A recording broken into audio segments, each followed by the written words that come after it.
سورج اجازت لیتا ہے میرے بنانے والے میں دوبارہ طلوع ہو جاؤں.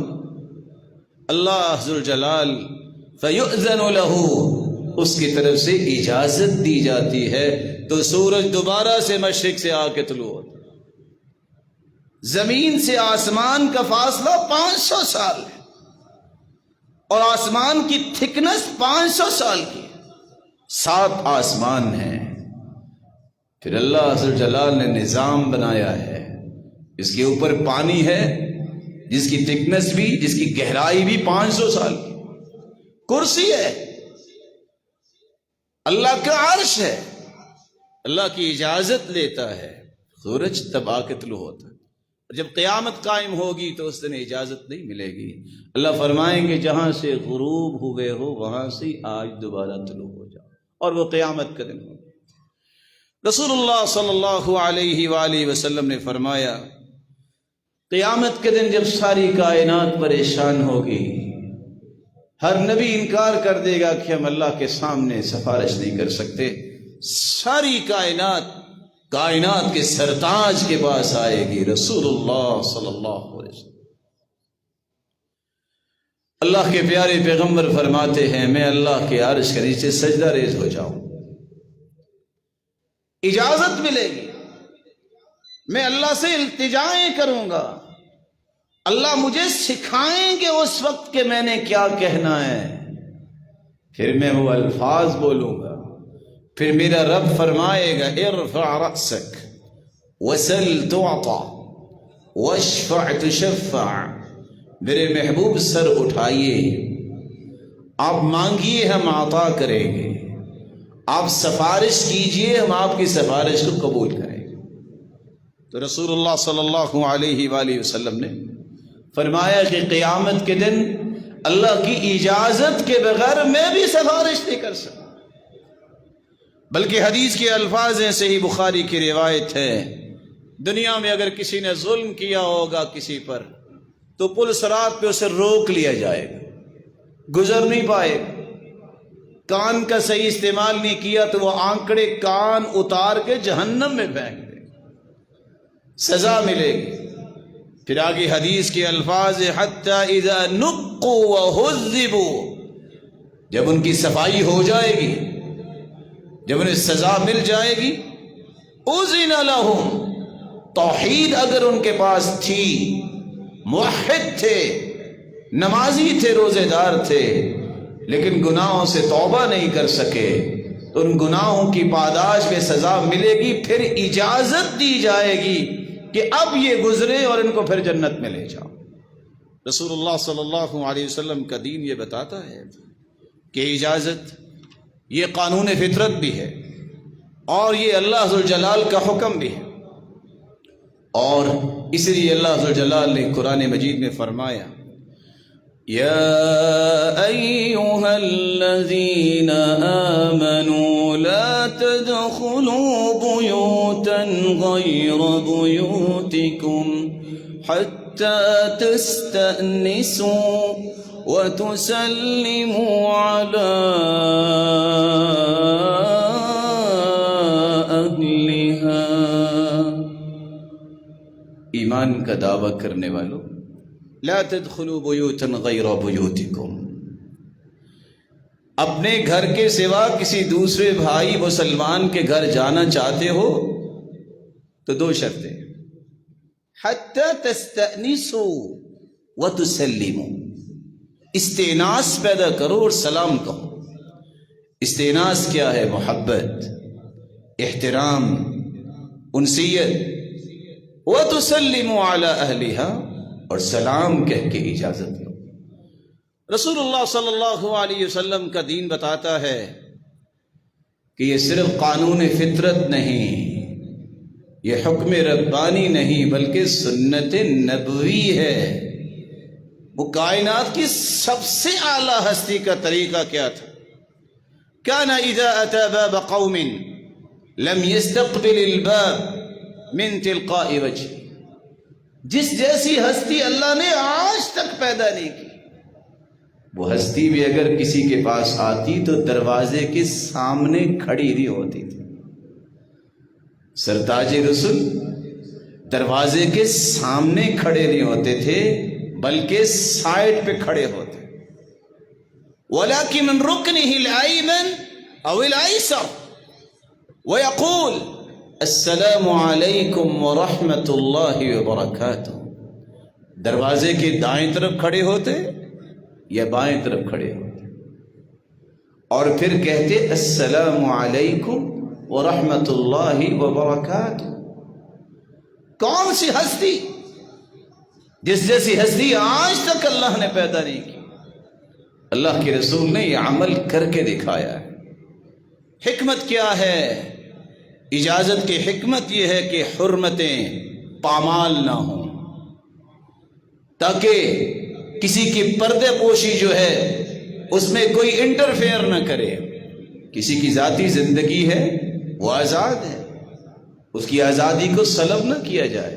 اور سب سے بڑی بات یہ ہے کہ اللہ ذوالجلال نے جو رشتوں کا تقدس رکھا ہے، حجاب اور پردے کا حکم دیا ہے، جو عبادت ہے اس کا خیال کیا جائے.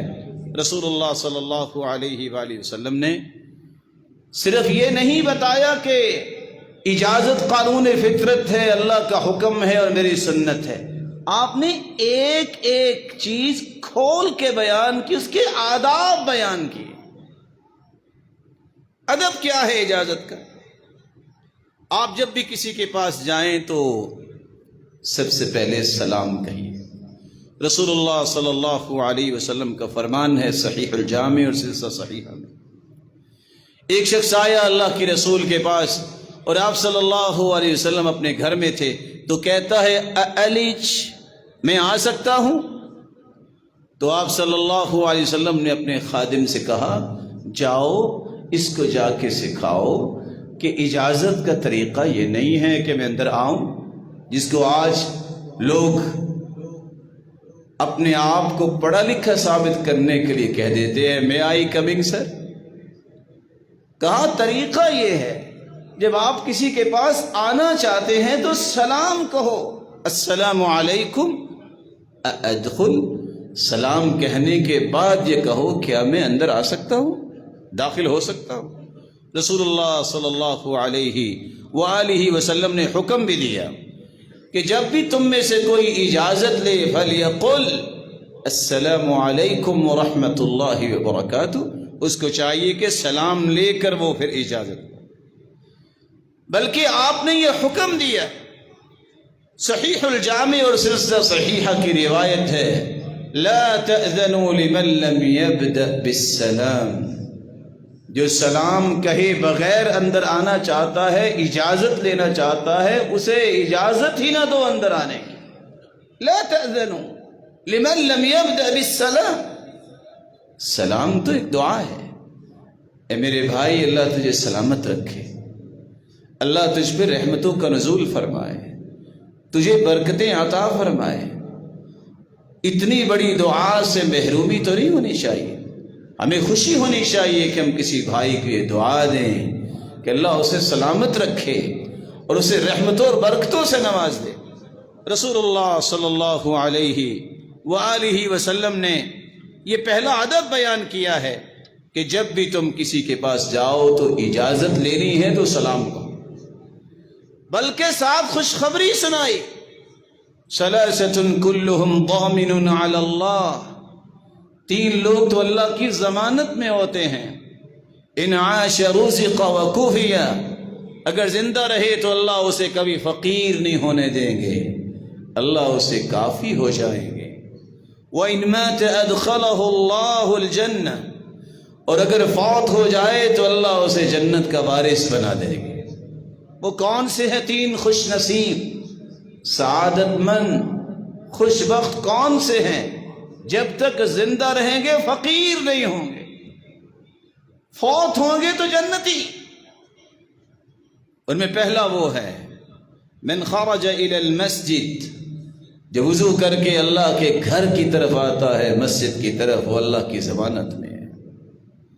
ومن خرج فی سبیل اللہ، اور دوسرا وہ شخص جو اللہ کی راہ میں دین کی سربلندی کے لیے نکلتا ہے، اور تیسرا وہ شخص من دخل بیتہ بسلام، دوسرے کا گھر تو گھر ہے، اپنے گھر میں بھی سلام کہہ کے داخل ہونے والا اتنا پسندیدہ ہے کہ جب تک وہ زندہ رہے گا فقیر نہیں ہوگا، اور اگر فوت ہو جائے گا تو اللہ کی جنت کا وارث بنے گا۔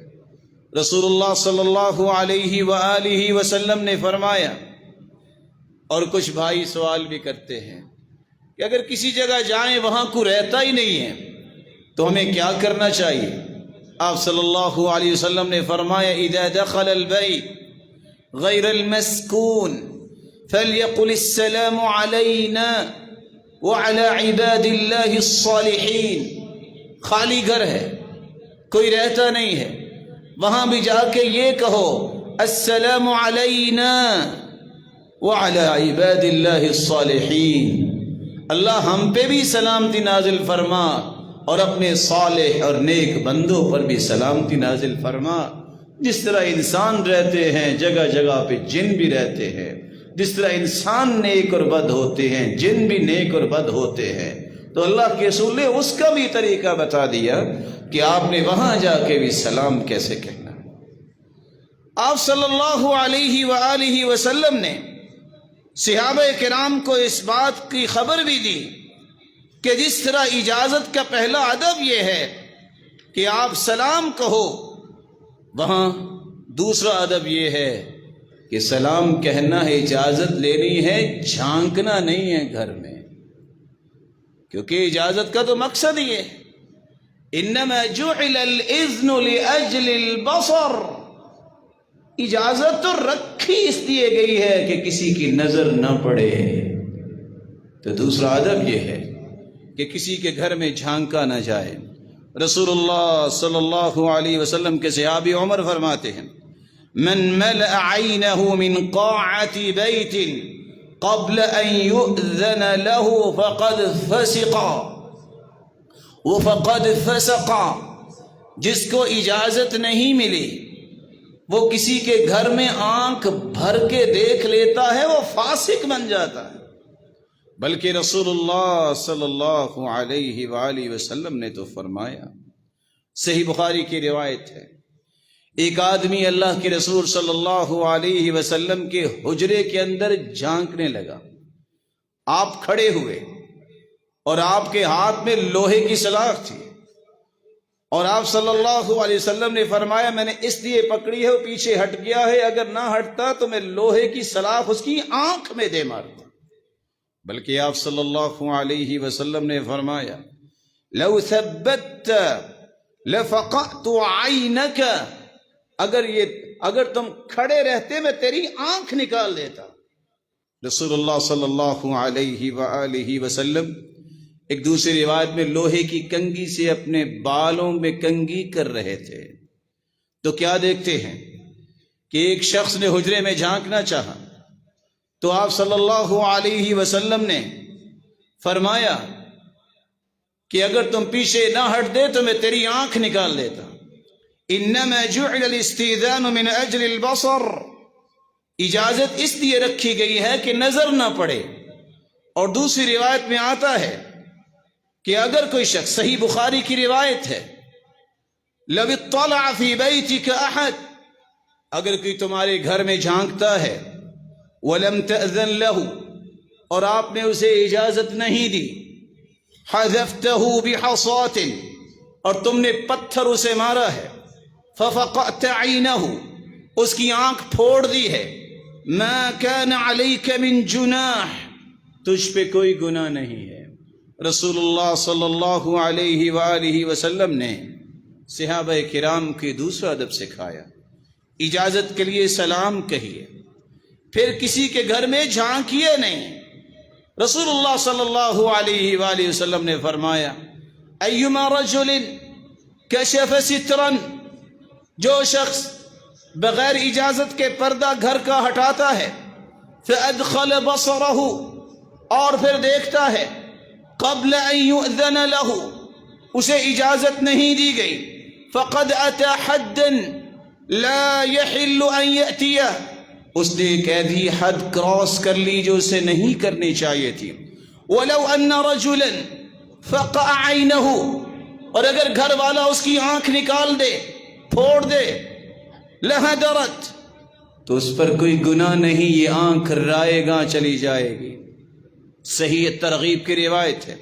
رسول اللہ صلی اللہ علیہ وسلم کے صحابی انس فرماتے ہیں کان النبی صلی اللہ علیہ وسلم قائما، اللہ کے رسول نماز پڑھ رہے تھے، یصلی فطلع رجل فی بیتی، ایک شخص نے حجرے میں جھانکنا چاہا، فاخذ سہما من کنانتی، آپ نے فوراً تیر ایک پکڑا. اور کیوں پکڑا؟ تاکہ کمان میں ڈال کے اس کو ماریں.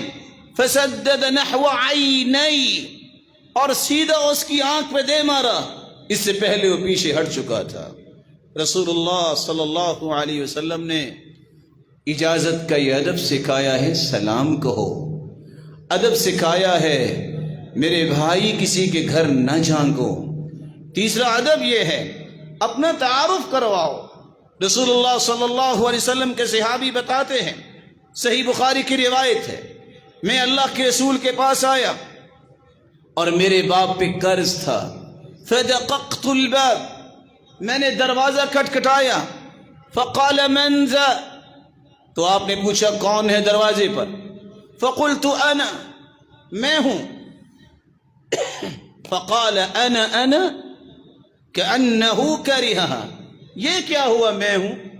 اپنا نام بتائیے آپ کون ہیں؟ تو رسول اللہ صلی اللہ علیہ وآلہ وسلم کی صحیح بخاری کی یہ روایت بتاتی ہے. تیسرا ادب یہ ہے میرے بھائی جب کسی مسلمان کے پاس اب جائے تو طریقہ یہ ہے کہ اگر اس کو پتہ نہیں ہے کون آیا ہے، دروازہ آپ نے کھٹکھٹایا ہے تو پوچھے کون ہے تو اپنا نام بتائے، جیسا کہ صحابی اس کو اللہ کے رسول صلی اللہ علیہ وسلم نے تعلیم دی ہے. ایک چوتھا ادب ہے کہ آپ دروازے کے سامنے کھڑے ہو کے مت کھٹکھٹائیے. آپ صلی اللہ علیہ وسلم کا طریقہ یہ تھا کہ آپ صلی اللہ علیہ وآلہ وسلم اذا اتى باب قوم لم يستقبل الباب من تلقاء وجهه، جب بھی کسی صحابی کے گھر، کون سے صحابہ جو آپ کے اشارہ ابرو پہ جان چھڑکنے کے لیے ہر وقت تیار تھے، ان کے گھروں میں بھی جاتے تو دروازے کے سامنے کھڑے نہ ہوتے. کون ہے جس جیسی ہستی اللہ نے پیدا ہی نہیں کی، لیکن کیا کرتے؟ آپ دائیں یا بائیں کھڑے ہو کے کہتے السلام علیکم ورحمۃ اللہ وبرکاتہ، آپ سلام کہتے. اگر آپ کو اجازت دے دی جاتی حتی یستأذن، یہاں تک کہ اجازت طلب کرتے میں آ جاؤں، فیؤذن لہ، اجازت دی جاتی تو آ جاتے، اور اگر اندر سے آواز نہ آتی ینصرف، تو سید المرسلین نے سلام بھی کہا ہوتا، اجازت نہ ملتی تو اپنے گھر واپس چلے جاتے. رسول اللہ صلی اللہ علیہ وآلہ وسلم نے ایک پانچواں ادب بھی بتایا ہے کہ دروازہ کھٹکھٹاؤ، لیکن کیسے؟ آرام سے کھٹکھٹاؤ، زور زور سے دروازہ نہ کھٹکھٹاؤ.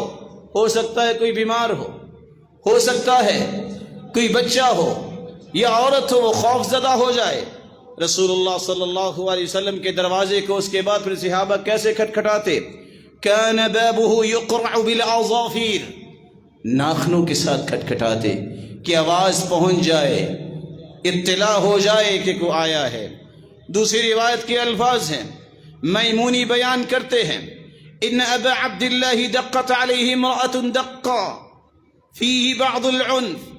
امام احمد بن حنبل رحمہ اللہ جب ان کے دروازے کو آ کے ایک عورت نے زور زور سے کھٹکھٹایا، فخرج وهو يقول ذا دق الشرط، یہ کھٹکھٹانا تو پولیس کا ہے، یہ تو قانون جن کے ہاتھ میں ہوتا ہے وہ اس طرح کرتے ہیں.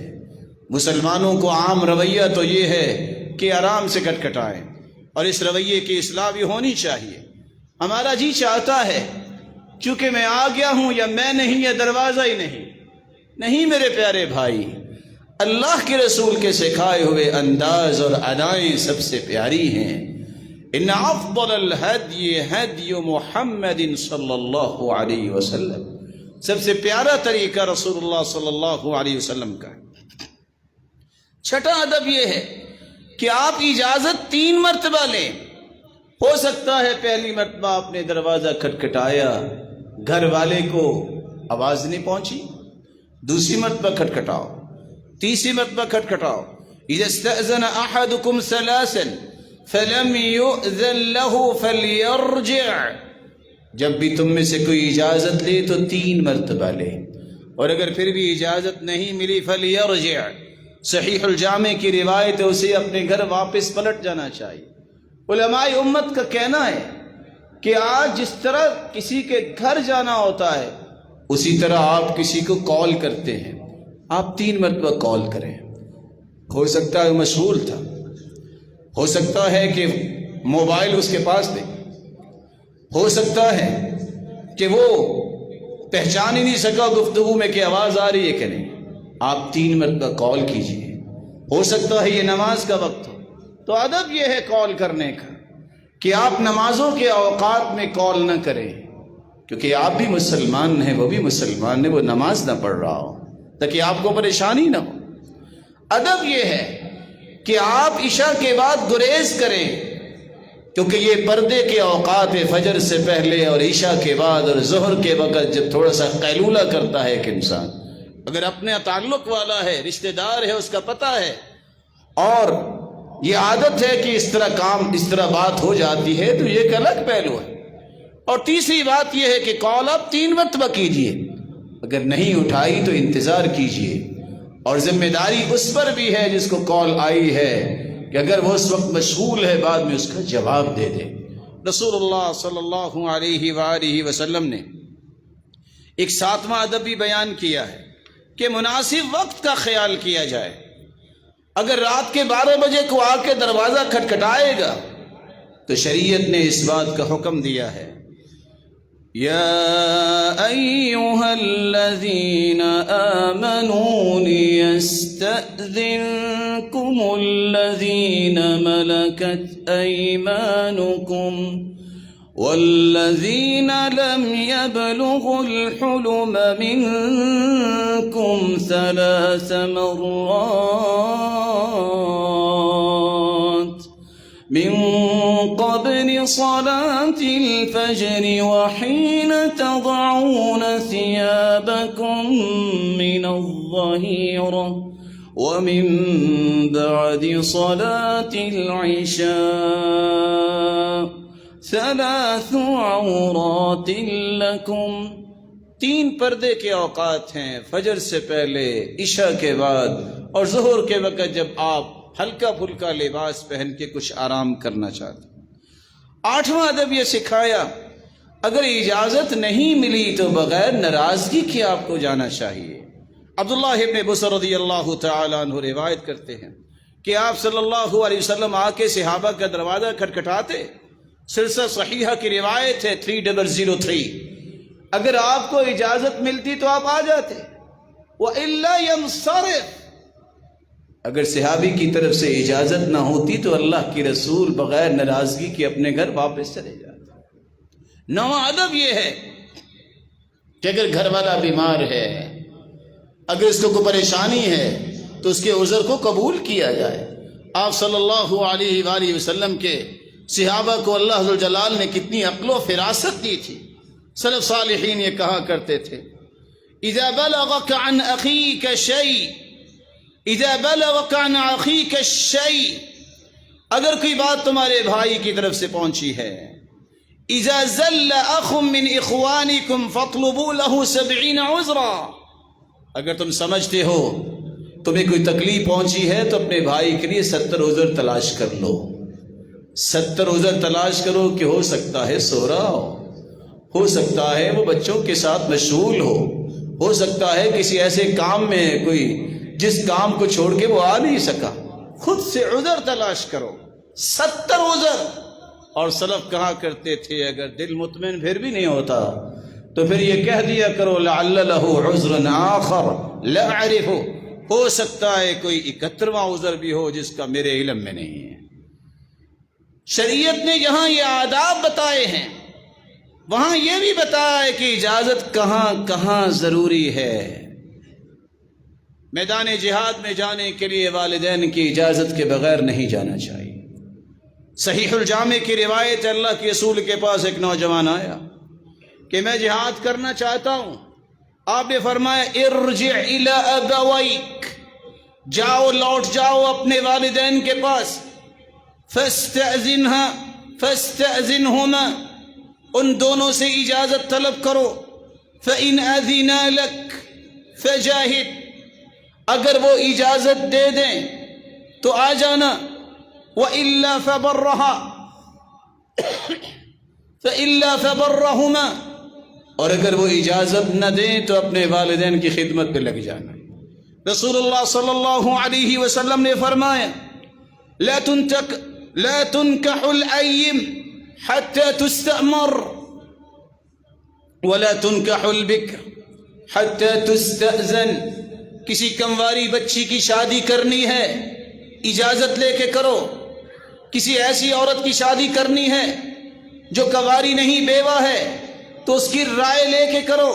رسول اللہ صلی اللہ علیہ وسلم سے سوال کیا گیا کہ کنواری بچی کی اجازت کیا ہے؟ قال اذنها سکاتها، اذنها صماتها، اگر آپ اس کے سامنے تذکرہ کرتے ہیں وہ خاموش رہتی ہے تو اس کی خاموشی ہی اجازت ہے۔ آپ صلی اللہ علیہ وسلم نے فرمایا لا يبيع الرجل على بيع اخيه، اگر کہ ایک بھائی نے ڈیل کر لی ہے، کسی کی ڈیل پہ ڈیل کرنا جائز نہیں، رک جاؤ، اس بھائی کو ڈیل مکمل کرنے دو۔ ولا يخطب على خطبة اخيه، اور کسی کی منگنی پہ منگنی نہ کرو، حتى يأذن له، ہاں جس نے پہلے منگنی کی وہ اجازت دے دے کہ میں توڑنے لگا ہوں، تم کر سکتے ہو۔ رسول اللہ صلی اللہ علیہ وسلم نے یہ بھی فرمایا کسی کی خاص نشست ہے، آپ کسی کے آفس میں جاتے ہیں، کسی کے گھر جو گھر والے کی جگہ بنی ہوئی ہے اس پہ بیٹھنے سے پہلے اجازت لو۔ لا يؤم الرجل في سلطانی، جب آپ کسی جگہ جاتے ہیں تو خود سے امام مت بنیے جب تک اجازت نہ مل جائے۔ ولا يجلس على تكريمته في بيته الا باذنه، آپ عزت کی جگہ پہ مت بیٹھیے جو گھر والے کی ہے جب تک وہ اجازت نہ دے۔ آپ صلی اللہ علیہ وسلم نے فرمایا اذا كنتم ثلاثة، جب تین لوگ بیٹھے ہوئے ہیں، فلا يتناجى اثنان، تو آپس میں دو چپکے سے باتیں مت کرو، دون الثالث، کہ ایک کو اکیلا کر دو اور دو باتوں میں لگ جاؤ، الا باذنی، ہاں اگر اجازت لے لو کہ اجازت ہے ہم ذرا ایک بات کرنا چاہتے ہیں، فإن ذلك يحزن، اگر آپ بغیر اجازت کے دو باتیں کرو گے، اکیلا بیٹھا ہوگا، یہ اس کو غم زدہ کر دے گی بات، نہ جانے یہ کیا کر رہے ہیں۔ آپ صلی اللہ علیہ وسلم نے ایک چھٹا طریقہ بتایا، اس جگہ پہ بھی اجازت ہونی چاہیے۔ دو مسلمان بھائی بیٹھے ہیں، کوئی ان کے آکے درمیان میں مت بیٹھے کہ ان کو الگ الگ کر دے۔ لا يجلس الرجل بين الرجلين الا باذنهما، دو مسلمان بھائیوں کے درمیان بیٹھنا اجازت کے بغیر جائز نہیں ہے۔ بلکہ ساتویں جگہ رسول اللہ صلی اللہ علیہ وسلم نے فرمایا، صحابی کہتے ہیں نہى عن الاقران الا ان يستأذن الرجل منكم اخاه، آپ کھانا کھانے بیٹھے ہیں، آپ کے سامنے کھجوریں ہیں، ایک بھائی ایک کھجور کھا رہا ہے، اگر کوئی دو اکٹھی کھانا چاہتا ہے اجازت لے لے کہ مجھے بہت بھوک لگی ہے، مجھے اجازت دے دو، میں ایک ایک نہیں دو دو کھاؤں گا۔ رسول اللہ صلی اللہ علیہ وسلم نے فرمایا جب کسی کے پاس مہمان آؤ تو اجازت لے کے آؤ۔ آپ صلی اللہ علیہ وسلم کی بھوک کو دیکھتے ہوئے کہ آپ نے کھانا نہیں کھایا، صحابی کہتے ہیں میں نے کہا اللہ کے رسول میں آپ کی دعوت کرنا چاہتا ہوں۔ ایک دوسری روایت میں آتا ہے آپ کی دعوت کی گئی، صحابی نے کہا کہ 5 لوگ آ جائیں۔ جب رسول اللہ صلی اللہ علیہ وسلم تشریف لائے، ایک ساتھی ساتھ تھا، آپ صلی اللہ علیہ وسلم نے فرمایا سنو، یہ ساتھی میرے ساتھ آ گیا ہے، اجازت 5 کی تھی، اگر آپ اجازت دیتے ہو تو یہ بھی آگے کھانا کھائے گا، وگرنہ یہ واپس چلا جائے گا۔ تو صحابی نے کہا، صحیح بخاری کی روایت ہے، بل قد اذنت له، میں نے اس کو اجازت دی۔ اس لیے روایت بتاتی ہے وَإِن كَانَ فِيهِ مَقَالًا عِندَ الْبَعْضِ، کہ جو شخص اجازت کے بغیر کسی کے گھر جاتا ہے، دخل سارقا وخرج مغیرا، بغیر اجازت کے جاتا ہے، جاتا چور بن کے ہے، نکلتا ڈاکو بن کے ہے۔ نویں جگہ شاگرد کو استاد کے پاس آتے وقت اجازت لے کے آنا چاہیے۔ صحیح بخاری کی روایت ہے، ابو ہریرہ فرماتے ہیں میں اللہ کے رسول کے ساتھ داخل ہوا، فوجد لبنا من قدح، ایک پیالہ دودھ کا تھا، فقال ابا ہر الحق اہل الصفہ فادعهم، مجھے اللہ کے رسول نے فرمایا جاؤ صفہ والوں کو بلاؤ، میرے پاس آ جائیں۔ جب میں ان کو لے کے آیا، فاقبلوا، صفہ والے آئے، شاگرد دین سیکھنے والے، فاستأذنوا، انہوں نے آ کے پہلے اجازت طلب کی، استاد محترم آ جائیں۔ اللہ کے رسول نے فرمایا فأذن لهم، ان کو اجازت دی گئی، فدخلوا، تب وہ آ کے بیٹھے اور انہیں دودھ پیش کیا گیا۔ والدین اور بہن بھائیوں کے پاس آنے کے لیے بھی شریعت کا یہ اصول ہے، اذا دخل احدکم علی والدتی فلیستأذن، کوئی اپنی ماں کے کمرے میں جانا چاہتا ہے اسے اجازت لینی چاہیے۔ کیوں؟ ہو سکتا ہے کسی ایسی کیفیت میں وہ سو رہی ہو جس کے دیکھنے سے ملامت ہو، اس لیے والدہ کے پاس بھی جاؤ تو اجازت لے کے جاؤ۔ جابر کہتے ہیں یستأذن الرجل على والده وامه وان كانت عجوزا واخيه واخته وابي، ادب المفرد کی روایت ہے کہ ایک شخص کو اپنے والد سے بھی اجازت لے کے اس کے کمرے میں داخل ہونا چاہیے۔ والدہ، بہن، بھائی اگر الگ الگ کمرہ ہے تو پھر بھی اجازت لے کے جانا چاہیے۔ وَإِن كَانَتْ عَجُوزًا، بوڑھی ماں بھی ہے تو اجازت لو۔ عطا کہتے ہیں میں نے عبداللہ ابن عباس سے سوال کیا، استأذن علی اختی، میری بہن میرے گھر میں اگر اس کا الگ کمرہ ہے بہن سے بھی اجازت لوں؟ تو عبداللہ ابن عباس کہتے ہیں نعم، میں نے پھر کہا اختانی فی حجری وانا انفق علیہما، دو بہنیں میرے پاس ہیں، میں ہی تو ان پہ خرچ کرتا ہوں، کیا جب میں گھر جاؤں تو میں ان کے کمرے میں جاتے ہوئے اجازت لوں؟ قال نعم، اتحب ان تراہما عریانتین، کیا تمہیں پسند ہے کہ وہ ایسی کیفیت میں ہوں کو پردہ ہٹا ہوا ہو کہ تم انہیں دیکھو؟ اگر تمہیں پسند نہیں ہے تو پھر اجازت لے کے جاؤ۔ عبداللہ ابن عمر رضی اللہ تعالی عنہ کا یہ طریقہ تھا، كان اذا بلغ بعض ولده الحلم، جب ان کا کوئی بچہ بلوغت کے قریب ہو جاتا، عزلہ، اس کو اپنے کمرے سے الگ کر دیتے، فلم يدخل علیہ الا باذنی، وہ بچہ اپنے والدین کے کمرے میں بھی اجازت کے بغیر نہیں آتا تھا۔ صحابی روایت کرتے ہیں رسول اللہ صلی اللہ علیہ وسلم کی تربیت دیکھیے۔ علقمہ روایت کرتے ہیں جاء رجل الى عبداللہ، ایک آدمی عبداللہ ابن مسعود رضی اللہ تعالیٰ عنہ کے پاس آیا اور کہتا ہے استأذن علی امی، کیا میں اپنی ماں کے پاس بھی جاتے وقت اجازت لوں؟ فقال ما علی کل احیانها تحب ان تراها، سنو تم بھی پسند نہیں کرو گے کہ ہر حال میں اس کو دیکھو، ماں کا احترام ہے، اس کی عظمت ہے، ہو سکتا ہے وہ آرام کر رہی ہو سکتا ہے ایسی کیفیت میں ہو کہ تم بھی پسند نہیں کرو گے کہ اس کیفیت میں اس کو دیکھو، اس لیے اجازت لو۔ چچا اور باپ اجازت لے کر آئے۔ سیدہ عائشہ رضی اللہ تعالی عنہ کی صحیح بخاری اور مسلم کی روایت ہے، جاء عمی من الرضاعہ، میرے رضائی چچا تشریف لائے، فاستأذن علی، چچا نے بھتیجی سے اجازت لی میں آ جاؤں، فابیت، سیدہ عائشہ فرماتی ہیں میں نے اجازت نہیں دی، جب تک اللہ کے رسول سے نہیں پوچھوں گی اجازت نہیں دوں گی۔ اللہ کے رسول کے پاس تشریف لائے، سوال کیا، فرمایا انہو عمک، عائشہ یہ تیرا چچا ہے، رضائی تمہیں، فأذنی لہو، تمہیں اس کو اجازت دے دینی چاہیے۔ چچا نے بھی آ کے اجازت لی۔ رسول اللہ صلی اللہ علیہ وسلم نے تو یہاں تک سکھایا کہ سسر بھی داماد کے پاس اجازت لے کر آئے۔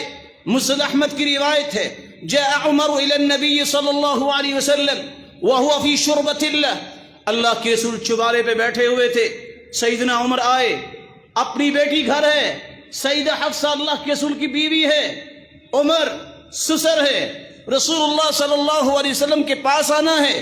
سیدنا عمر کہتے ہیں یا رسول اللہ السلام علیک ایدخل عمر۔ سلام کہنے کے بعد کہا کیا عمر آپ کے پاس آ سکتا ہے؟ شریعت یہ بتاتی ہے داماد کو بھی اجازت لے کے اپنے سسرال کے گھر جانا ہوگا۔ علی رضی اللہ تعالی عنہ روایت کرتے ہیں كان لي من رسول الله صلى الله عليه وسلم ساعة آتيه فإذا أتيته استأذنت، میں نے ایک وقت رکھا ہوا تھا کہ جب اللہ کے رسول کے پاس جانا ہے، کون ہے؟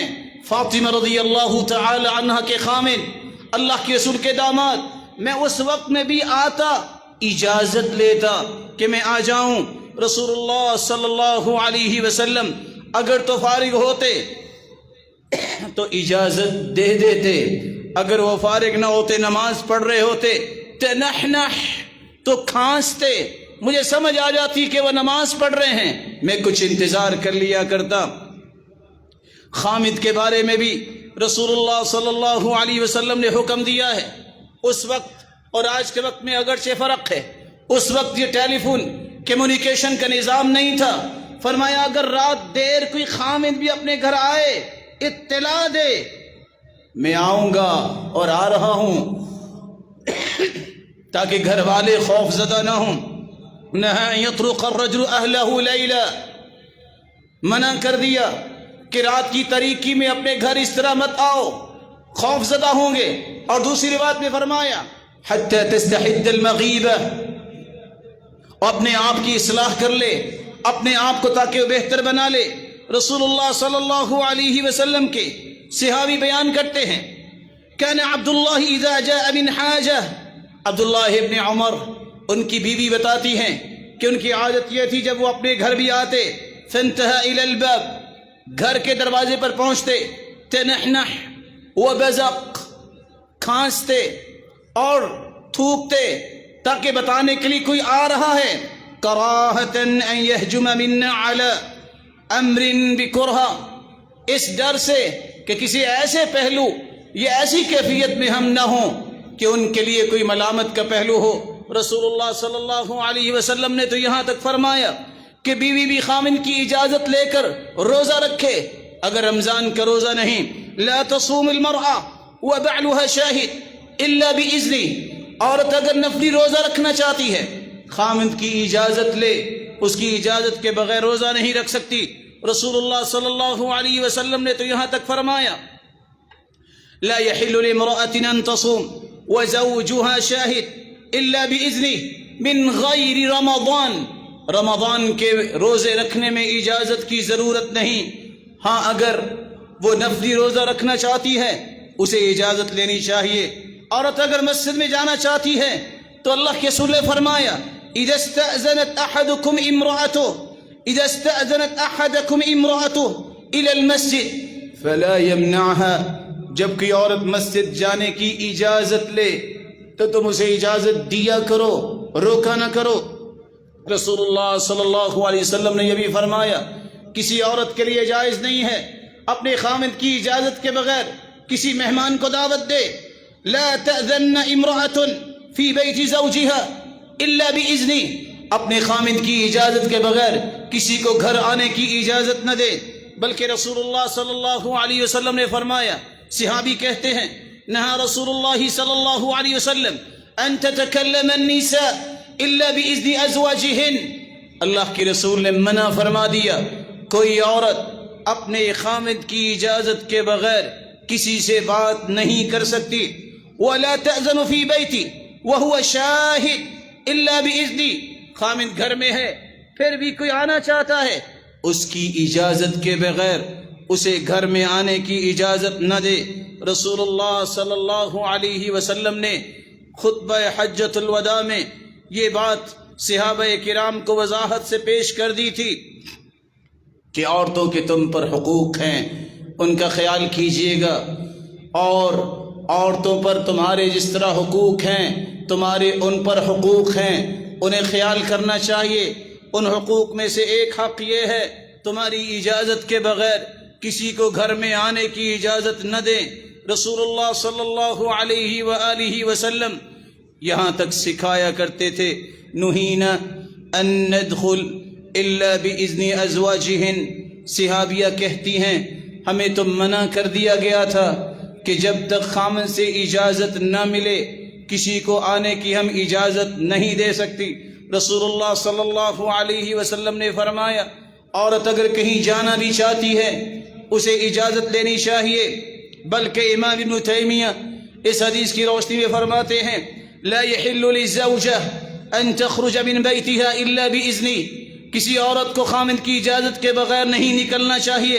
فاذا خرجت بغیر اذن، اگر اجازت کے بغیر نکلے كانت ناشزة عاصية للہ عز وجل، یہ عورت اللہ کی نافرمان بھی ٹھہری اور یہ عورت ناشزہ بھی ٹھہری کہ جو خامند کے ساتھ بدتمیزی کرنے والی ہے، وَلِرَسُولِ، اور اللہ کے رسول کی بھی نافرمان ٹھہرے گی، وَمُسْتَحِقَّةً لِلْعُقُوبَةِ، یہ سرزنش کی مستحق بھی بنے گی۔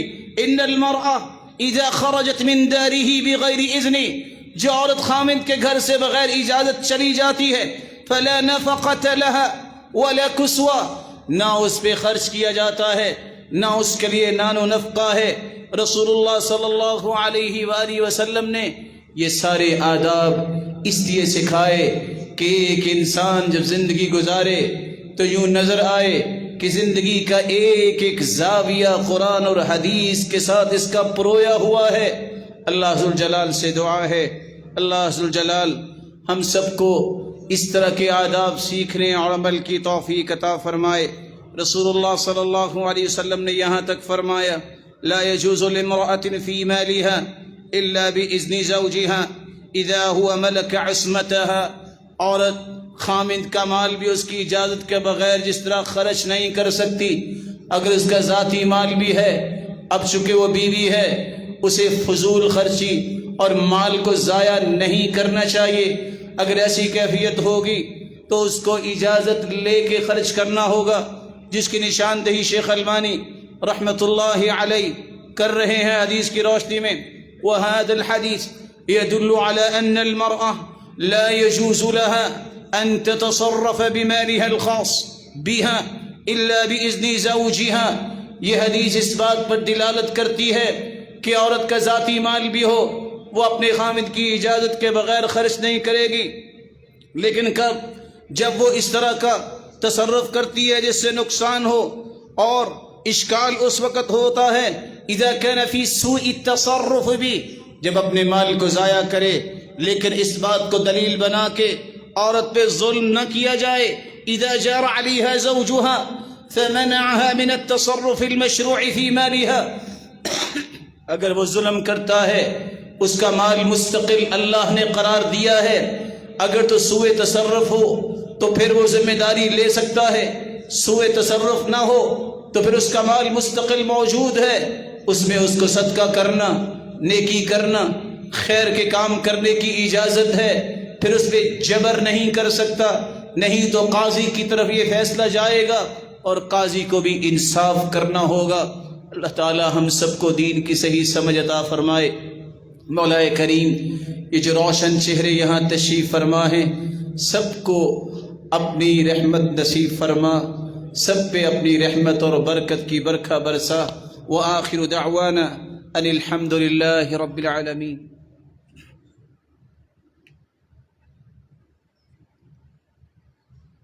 الحمد للہ علی احسانہ والشکر له على توفیقہ وامتنانہ، اما بعد فاعوذ باللہ من الشیطان لائق التکریم۔ دین اللہ کی طرف سے جو نازل ہوا ہے یہ آئین اور دستور کی حیثیت رکھتا ہے۔ اس آئین اور دستور کی ہر شق، ہر آرٹیکل میرے اور آپ کے زندگی کے تمام زاویوں اور رویوں کو روشن کرنے کے لیے ہے۔ یہ روشنی کیسے آئے گی؟ جب ہم آداب سیکھیں گے، بڑے سے کیسے بات کرنی ہے، چھوٹے پہ شفقت کیسے کرنی ہے، کسی عالم سے کیسے بات کرنی ہے، اس کی بات کیسے سننی، والدین کے سامنے کیسے بیٹھنا ہے، بیوی کو خامن سے کیسے بات کرنی ہے۔ جب سعید بن مسیب رحمہ اللہ ان کی بیوی سے عورتوں نے سوال کیا کہ تم اپنے خامن سے کیسے بات کرتی ہو، تو انہوں نے جواب دیا کہ میں تکلمون امراءکم، جس طرح رعایا اپنے گورنر سے بات کرتی ہے، ہمیں حکم یہ ہے کہ اپنے خامدوں سے ایسی ہی بات کریں۔ یہ آداب ہیں جس کے بارے میں یحییٰ بن معاذ کہا کرتے تھے، من تأدب بأدب اللہ صار من اہل محبت اللہ، جو اللہ ذوالجلال اور اس کے محبوب کے سکھائے ہوئے آداب کا خیال رکھتا ہے وہ اللہ ذوالجلال کا محبوب بن جاتا ہے۔ اللہ تعالی ہم سب کو اپنا محبوب بنا لے، جس طرح تیرے گھر میں میرے مالک ہم جمع ہیں، ہم سب کو والدین اور اولاد اور نسلوں کے ساتھ جنت الفردوس میں جمع فرما، اپنے محبوب کی رفاقت نصیب فرما اور اپنے دیدار کا مستحق بنا۔ مولا کریم جو مسلمان اس وقت سیلاب زدہ ہیں، پریشان حال ہیں، اے اللہ ان کی سرپرستی فرما، ان کی مدد فرما، ان کو بیماریوں سے بچا اور مسلمانوں کو یہ ہمت و توفیق عطا فرما، اپنے ان بھائیوں کے ساتھ کھڑے ہوں، ان کے مددگار بنے، ان کے دست و بازو بنے اور یہ مثال قائم کریں جو مواخات کی مثال مدینہ میں قائم ہوئی۔ اللہ تعالی ہمیں ہمت اور شجاعت کے ساتھ خرچ کرنے کی توفیق عطا فرمائے اور ان کا بھی اللہ ذوالجلال حامی و ناصر ہو۔ وآخر دعوانا الحمد للہ رب العالمین۔